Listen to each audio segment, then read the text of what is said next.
is a fermented tea beverage that is a probiotic, so it's got lots of good gut bacteria that kind of helps with your digestion, and it also has a lot of organic healthful acids that a lot of people don't really know about. So I grew up with a lot of digestive health issues, and at the time, doctors didn't really understand how to cure any of my issues, so they would just prescribe me antibiotics chronically, and that really messed up my gut flora from a young age. And growing up, I had to deal with the consequences of that. And after starting kombucha, I noticed that things like my skin, my energy level, my immune system, everything about that improved. And I also work out quite a bit. I used to compete in CrossFit and Olympic weightlifting, and I noticed a really big difference in my recovery as well. So dealing with inflammation in the joints and my muscles, and being less sore and having more energy during my workouts.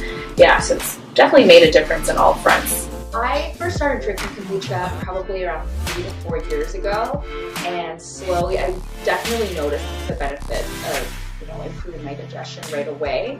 And I slowly started drinking it more and more often, would buy it from the stores almost every single day, and that started adding up. My grocery bill would come up to about $50 more than it normally would be because I was spending that much on kombucha. And so my friend at the time was making it herself, and she was experimenting, and she had a SCOBY to share with me. And I decided with my roommate at the time to just jump right in. We bought a vessel, we bought all the ingredients right away and got started, and just wanted to save some money.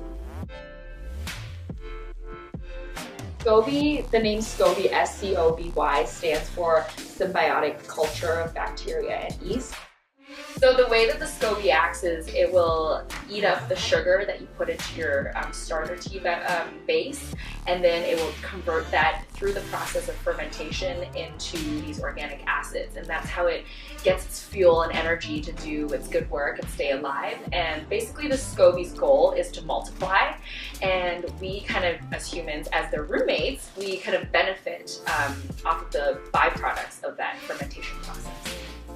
So kombucha definitely helps with treating your skin inside out, but I think the other thing is healing your gut. A lot of people don't realize that more than half of your immune cells are actually created in your gut area, and that's also where a lot of your neurotransmitters are created.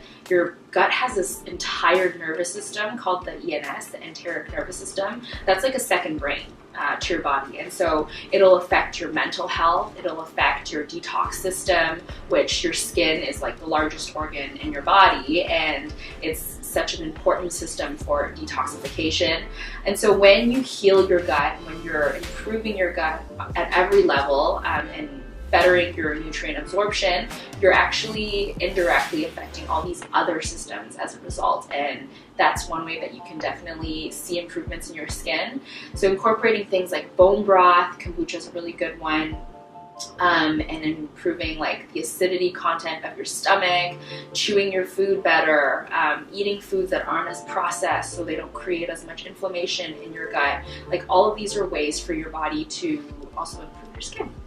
So I think the first time I realized that all these different aspects of like mental health, physical health, and emotional health kind of converged was after a period I had struggled with depression in first year university.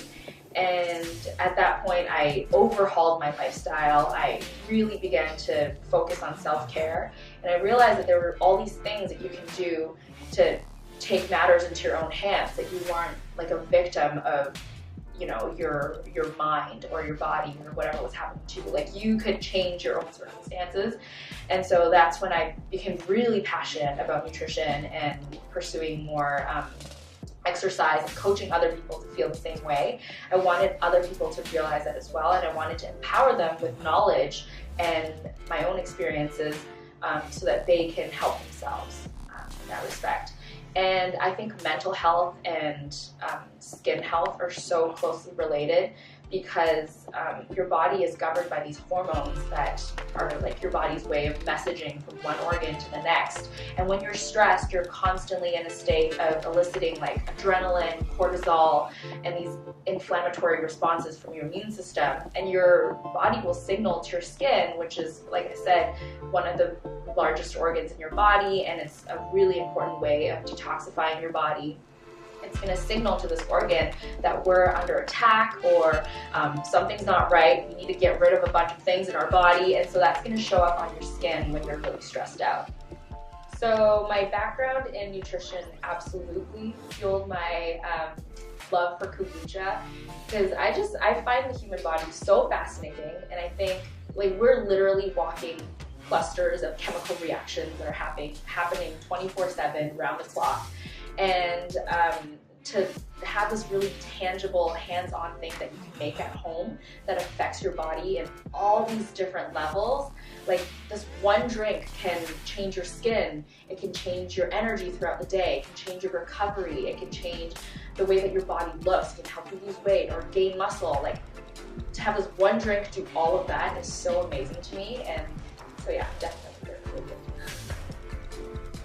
So the reason why I want to start a workshop to teach people how to make kombucha was because I wanted them to have this one-stop shop where they could learn about all the ins and outs of making kombucha, exactly what it is, so they can explain to their family and friends why there's this living thing on their kitchen counters. And I also tie in like a digestive health piece, because not only do I want people to drink kombucha, I want them to know why and exactly how their digestive system works and the impact of having a strong, robust digestive health.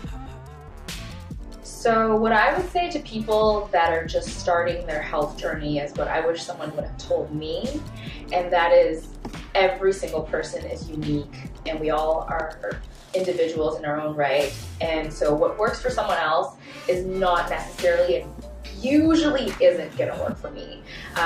We can take bits and pieces from popular diets or what worked for someone else, but we shouldn't be comparing what our journey looks like compared to someone else. So that was something that I found really frustrating, is how come this person is eating this and getting these results and that's not happening to me. So I wish someone told me that. And then the other thing is definitely patience, having patience for yourself. Go for trial and error, experiment, and go into things with an open mind. Don't be afraid to try different things. Do not get stuck on labels. So one thing I find with my clients is a lot of people want to be plant-based, or they want to be gluten-free or dairy-free or paleo, and they're really stuck into these labels. When aspects of these diets aren't working for them, they feel like there's something wrong with them because the diet's not working for them. But it's just, you have to be flexible and then adapt the diet to work for you. So there's nothing wrong with you if being a vegan doesn't work for you. It just means that you have to take a different route, and that's totally okay. I think the most gratifying thing is seeing someone change their relationship with food over time, or their relationship with themselves over time. So when I work with a client, I'll usually work with them for anywhere between 3 to 6 months. We'll have a weekly check-in system, and it's really interesting when you see someone's language change over time. Like they'll start off by saying, "I'm so sorry, I screwed up, I suck this week," to the end where they're saying, "I messed up this week, but I know exactly what I'm going to do to get on board next week," or "These are my wins this week." Like instead of putting themselves down, they're celebrating their mistakes as kind of a way to improve themselves, and it's really beautiful to see that. So with my website, I am so lucky. I worked with a web designer who's my friend, and she has a really good grasp on my personality and like who I am as a person and nutritionist. So she was really able to convey that. Shout out to Natty. And so when I created my website, one of the things I wanted to make really, really a priority is that it was authentic to who I am. So right off the bat in the first page, you kind of see little fun facts about me, what I'm about, what my practice is, and then from there you can read more about my education, my philosophy to nutrition, and you can also find out more about my services on my website. And also I wanted to include a blog space where I can write down like my thoughts, or common questions that I get asked. And I also travel quite a fair bit, so I wanted a place to kind of congregate my travel adventures as well. And then you can also find out more information about my workshops, my collaborations, and events on there as well. So if you're interested in learning more about kombucha or attending one of my workshops, you can find me at kerenchen.ca, or my Instagram at kombucha.mami.